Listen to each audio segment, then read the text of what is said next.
రైతులను మొదలు పెడితే, పట్టణ ప్రాంతాల్లో ఉండే ఆటో సోదరుల నుంచి మొదలు పెడితే, హైదరాబాద్లో ఉండే నిర్మాణ రంగంలో ఉండే కూలీల దాకా ఇవాళ అట్టడుగు స్థాయి నుంచి సంపన్న వర్గాల దాకా ప్రతి ఒక్కరు కూడా ఇవాళ బాధపడుతున్న రోజు కాంగ్రెస్ ప్రభుత్వంలో తెలంగాణలో కనబడుతూ ఉంది. అందుకే ఈ దీక్షా దివస్ నుండి స్ఫూర్తి పొంది 15 ఏళ్ల కిందట కేసీఆర్ గారు ఎట్లయితే ఆనాడు తన సంకల్ప బలంతో అందరినీ కూడా ఒప్పించి మెప్పించి అందరినీ కలిపి ఏ రకంగానైతే ముందుకు పోయినామో అదే పద్ధతిలో కాంగ్రెస్ కబంధ హస్తాల నుండి 4 కోట్ల తెలంగాణ ప్రజలను కాపాడుకోవడానికి మరో సంకల్ప దీక్ష కూడా చేపట్టాల్సిన తరుణం ఆసన్నమైంది.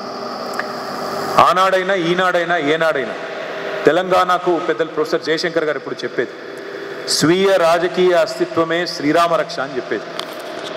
ఈరోజు కేసీఆర్ గారి ప్రజలు తిరిగి మళ్ళీ ఒక్కసారి కేసీఆర్ గారి నాయకత్వాన్ని, ఆ పాలనను, ఆ పరిస్థితిని ఏదైతే తిరిగి కోరుకుంటా ఉన్నారో దానికోసం అందరూ కూడా మా పార్టీ శ్రేణులు ఉద్యుక్తులై కలిసికట్టుగా ముందుకు పోవాల్సిన సందర్భం. 29 నవంబర్ మా అన్ని జిల్లా పార్టీ కార్యాలయాలు పెద్ద ఎత్తున దీక్షా దివస్ కార్యక్రమాన్ని నిర్వహించబోతా ఉన్నాం. 33 జిల్లా కేంద్రాలు అంతటా కూడా ఈ కార్యక్రమాన్ని ఘనంగా నిర్వహించాలని నిన్న కొంతమంది సీనియర్ నాయకులందరం కూడా సమావేశమైనాం.